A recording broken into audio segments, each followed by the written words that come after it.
Let's talk about a concept from our sources called digital battery. What exactly is it?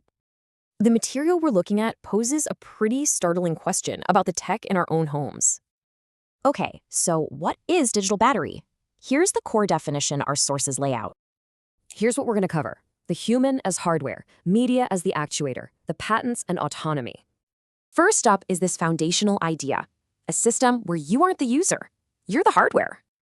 In this model, you're technically defined as a biological node, basically a piece of the network. This node has two main jobs, acting as a passive signal repeater and generating biometric data. You and your smart home, together, that's what the sources call the mining rig. It extracts data.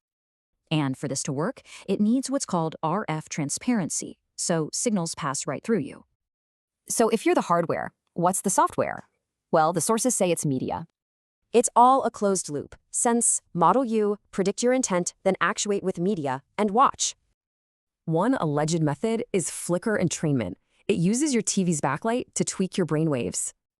And then there's subliminal audio, hiding messages like "act now" in sounds you can't even hear. Now, the sources insist these aren't just wild ideas. They claim there's a real paper trail. Take this patent, for instance. It describes manipulating the nervous system using screen pulses. The sources also point to a DARPA study where this stuff got a 74% compliance rate. Pretty high.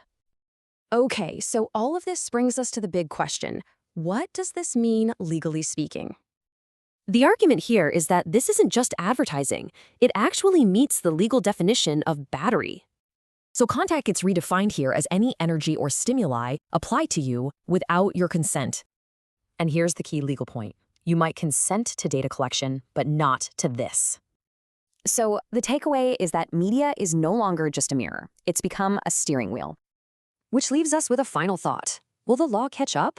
Or is this just the price of free TV?